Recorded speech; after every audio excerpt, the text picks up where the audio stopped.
इस वक्त मलेशियन वजीर आजम पाकिस्तान में है। शंघाई ताउन तंजीम होने जा रही है। 15 तारीख तक सऊदी डेलीगेशन, चाइनीज डेलीगेशन, बड़े बड़े मुल्कों के मंदूबीन पाकिस्तान में होंगे। पीटीआई सर फिर एहतजाज की कॉल दे रही है। देजा वू सा लग रहा है कि चाइना की जब आ रहे थे प्रीमियर तो उस वक्त भी एहतजाज की कॉल दी थी। पाकिस्तान का इमेज खराब होगा, डोंट यू थिंक एहतजाज साहब, इस एहतजाज से? देखिए, मुझे एक बात की समझ नहीं आती जी।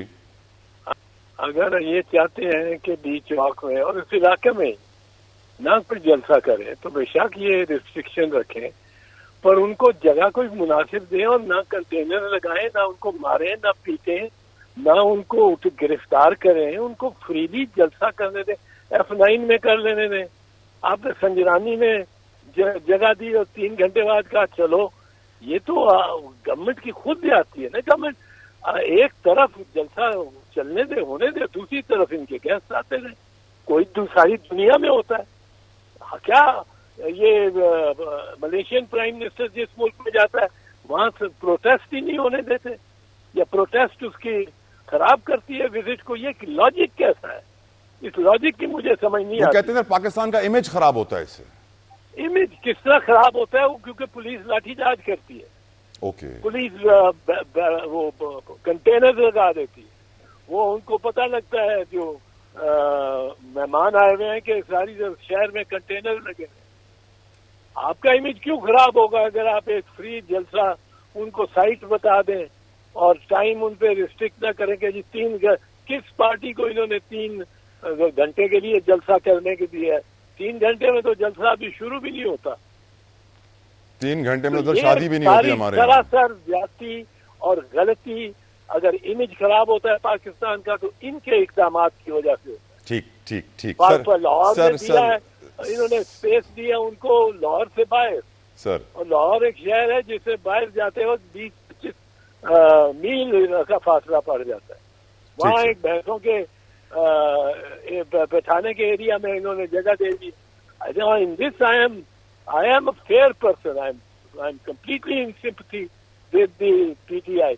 पीटीआई के भी ज्याले हैं, हमारे पीपल्स पार्टी के भी ज्याले हैं, पीटीआई के भी ज्याले हैं, या जो उनको भी। यानी आप सर दोनों जमातों के हैं, पीपल्स पार्टी के भी हैं, पीटीआई के भी हैं सर? हाँ हैं, पीटीआई के हैं। और पीटीआई के अब आप उनको एक कोने में ले जाके भी जलसा नहीं करने देते। वहां उनको मारते हैं, उन पे टीयर गैस छोड़ते हैं, उनके लिए रुकावटें लगाते हैं। ठीक, हर किस्म की सारे कंटेनर तो आपने लगाए हैं। एजाज साहब 63A पे आते हैं सर आज जो अदालत में हुआ, दो नहीं सकती सर, आज जो अदालत में हुआ, आईनी तरमीम की राह हमवार हो चुकी है। बिलावल साहब कह चुके हैं 25 तारीख तक आईनी तरमीम आ गई तो हालात कंट्रोल में होंगे, नहीं आई तो हालात कंट्रोल में नहीं होंगे। और हम जानते हैं कि अब फ्लोर क्रॉसिंग भी होगी। पीटीआई का यही मौकिफ है कि 63A के इस फैसले के बाद ओपनली फ्लोर क्रॉसिंग होगी। पीटीआई वालों को खरीदा जाएगा और उनके हक में, हुकूमत की पॉलिसीज के हक में वोट डलवाया जाएगा। आपकी नजर में, क्योंकि सर एक आम पाकिस्तानी यही सोचता है कि वो भी तो सुप्रीम कोर्ट के जज थे जिन्होंने इजाजत दी थी और 63A को सही कहा था। आज भी सुप्रीम कोर्ट के जज हैं जो 63A की तरमीम को गलत कह रहे हैं। तो या तो वो जज गलत थे या ये जज गलत हैं। किसी गलत जज को सजा भी दे दो खुदा के वास्ते, लोग तो ये कहते हैं। Your views on it Ejaz साहब? देखिए, मैं तो 5 साल से ये कह रहा हूं, 4-5 साल से बरमला मीडिया पे कि ये सुप्रीम कोर्ट बट गई है, इसमें दरार पड़ गई है। जजेस एक दूसरे के साथ नहीं है, इधर एक दूसरे के साथ बेंच पे बैठने को तैयार नहीं। तो अब ये जो कुछ पिछली बेंच ने किया हुआ है वो इन्होंने उसको रिवर्स करना है। जो आइंदा बेंच होगा, अगर उसके पास ये ताकत हुई कि और ये 26वीं जो आईनी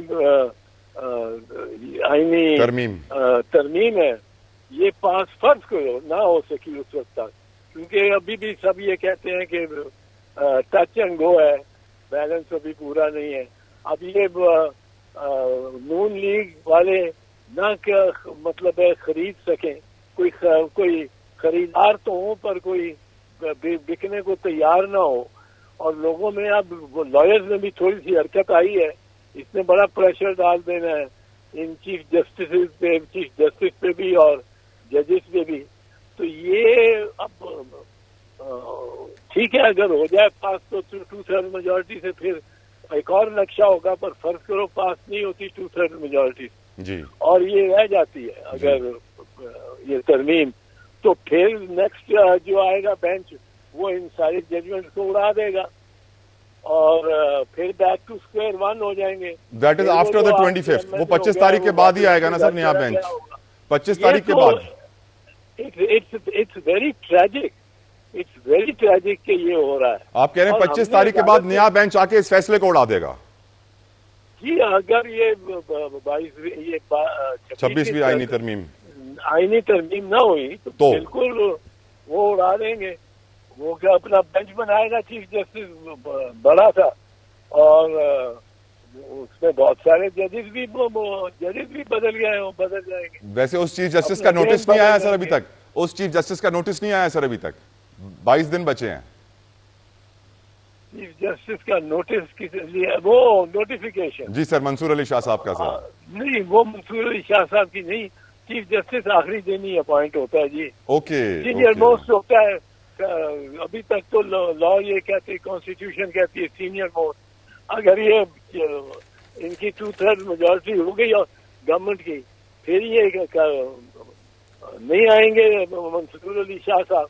अगर 2/3 मेजोरिटी ना हुई, हो गई तो फिर ये ना हुई तो फिर ये यानी आईनी तरमीम आ गई तो मंसूर अली शाह साहब चीफ जस्टिस नहीं बनेंगे आपकी नजर में। अब ये बताइए एतजाज साहब, ये बताइए, आज काजी फायद साहब कहते हैं जज कौन होता है कहने वाला कि कोई रुकन मुनहरफ हुआ है। मंदो खेल साहब कहते हैं वोट का हक रुकने पार्लियामेंट का है, सियासी जमात का नहीं। क्या आपकी भी नजर में आज जो फैसला आया है, फ्लोर क्रॉसिंग की इजाजत मिल गई है, हॉर्स ट्रेडिंग की लीगल कवर मिल चुका है हमारे सियासतदानों को?